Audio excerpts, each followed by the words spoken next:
if art is not joyful and not fun at all, it's not art at all. A purpose, perhaps? Because I love music. Yes, music's never dying. The space is getting maybe smaller, but music never dies.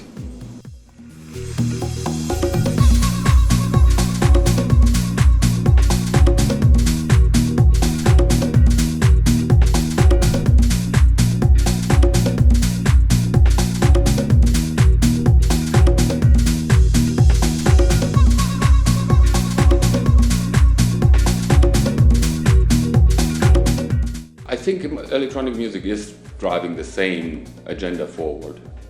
Totally. I have experienced this New Year's Eve, Chile, meeting new people, and the heart and soul is the same. They want the same world to live in as we all want with this movement. And then last weekend, Tokyo, I connect the same way over the same topics. That's the future we want for us, and it's true now and then.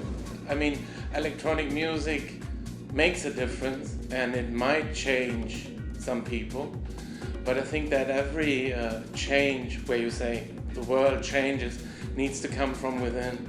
So I'm not really sure if this will have such a great impact as we felt it in the 90s when everything was like with this pioneer spirit and everything. I'm not sure, but I don't really know if we need to change the world. Maybe we need to change the view about the world, how we deal from it from within, and maybe then it will change. Techno in the beginning was something like punk rock, it was like against the system and like everything was really underground, no DJ stars, and that completely changed. So like now these days it's about money, it's about like famous pop stars kind of, It's not the same, but I still think it's a strong movement.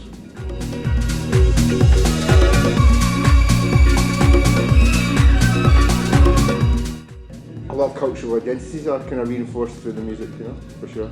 A lot of different sounds from different countries, and it's very like authentic. It's not like a pastiche of anything. It's an authentic representation of that country. So I suppose that's one of the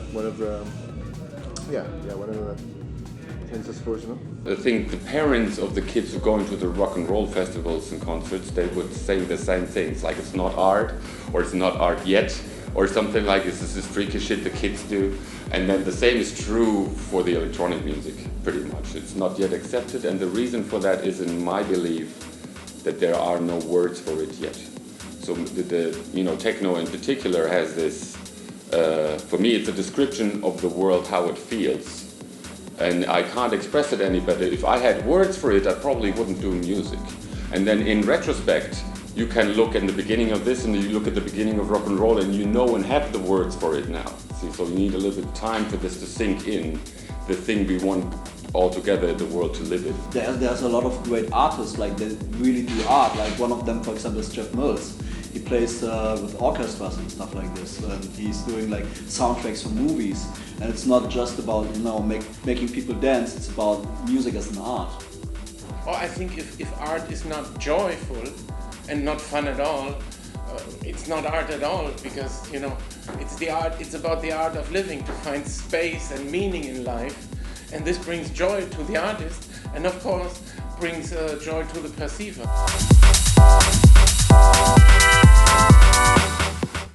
Gives a certain feeling, I guess, in life that's really important to me. That feeling, I'm not sure I could easily describe in words, but it's something that I think without life would feel really grey. And A purpose, perhaps? The purpose probably come after the feeling, maybe, I don't know. But for me, it's just that the music's always kind of addressed something that I'm not quite sure how to put that into words, but music's always kind of reached the part of me that nothing else does, really. For me, it came from like the Star Trek-y kind of future where there's no money and all diseases can be cured and all this kind of stuff. And I think it's still something like this could be achieved if we put our heads together. I don't like the big business part.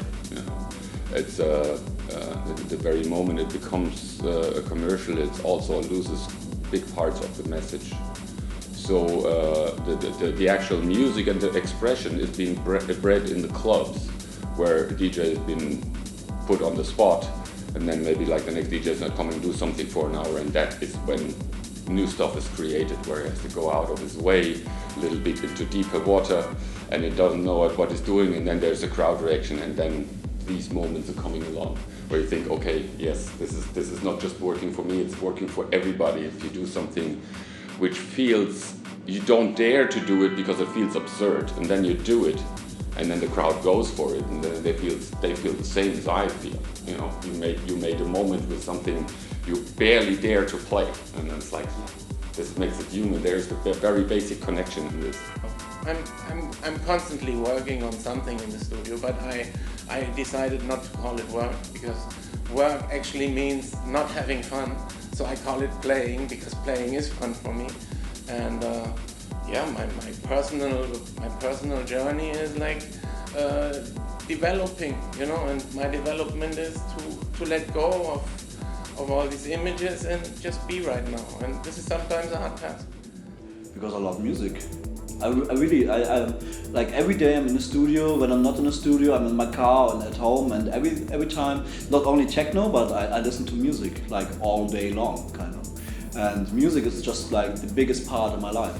Basically, first of all, I do music for myself. So I have a lot of unreleased tracks I'm just doing for me, because for me it's fun to play around in the studio and to create something new.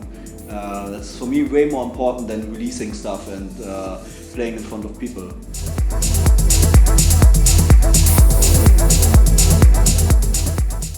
Well, that's the most important thing. I mean, like you do all these things for the people. Like when you go on a party, it's all about the people, and yeah, that's the most important thing. Oh no, well, I'm a pleasure seeker. That hedonism part that fits to me very, very perfectly. But why shouldn't we? I don't know anything about hedonism. I heard the word, you know, and maybe I know something about the concept behind it, but I don't, you know, it doesn't apply to me. Therefore, I cannot talk about it.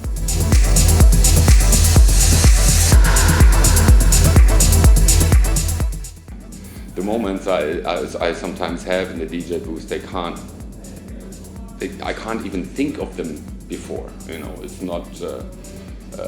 It's in this way that it reaches the same intensity levels as sex, I guess, because it is a moment of like unlimited freedom in this very moment, being surrounded by the people in the crowd, and they all think the same. They have all their little antennas out and we're paying attention the last few hours, and then this unites so very strongly.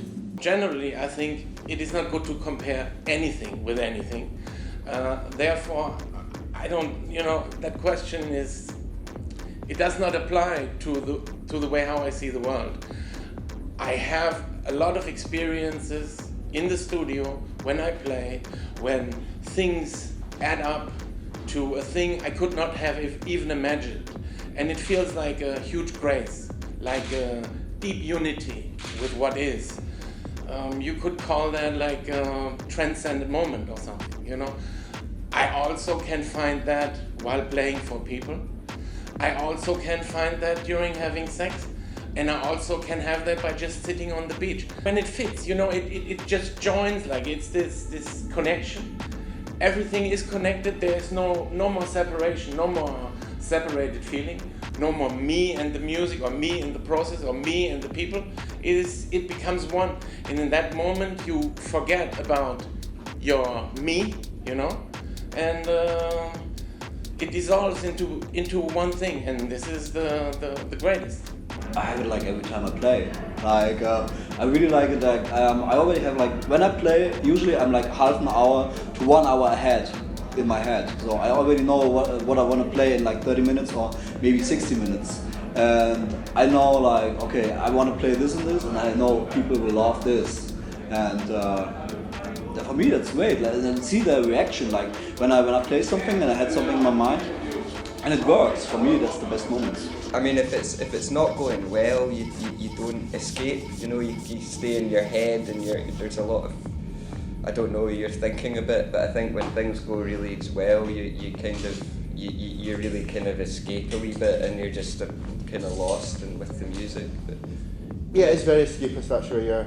There's different moments, you know, and both like when you're DJing and in the studio where it's like you just are kind of genuinely lost, which is lovely. You know, I guess that's the best moment, you know, that's the best feeling because it's like natural then, isn't it?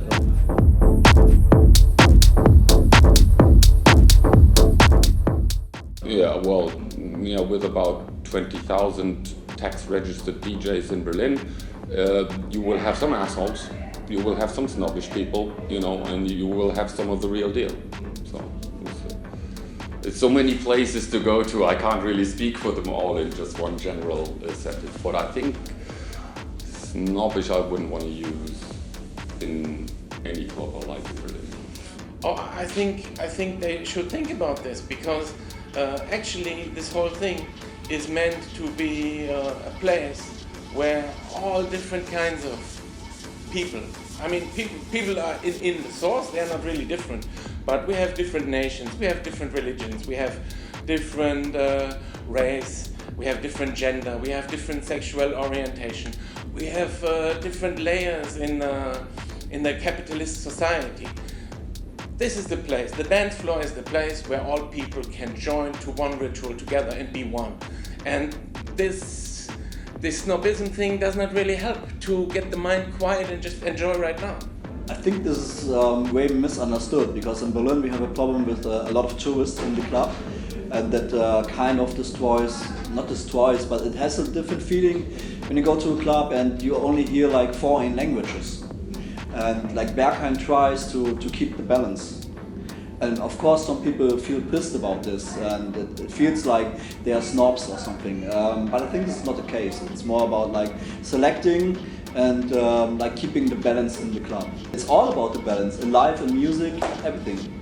I don't actually know much about this, you know, obviously I guess it's something people think a lot about, you know, being sort of snobby and, you know, different cliques and all that kind of stuff, but it's something that we've never actually really come across, you know. I mean, I don't know if it's from because, particularly in Glasgow, you know, it's not really the done thing. Everyone seems to be like have their own, you know, musical styles and their own things they want to do, but it's not, you don't tend to look down on other people or make your own little groups, you know, so it's maybe just something that we've not, luckily, fortunately, not actually had to deal with, you know, so I've not really seen it, you know, personally anyway, you know, to be honest.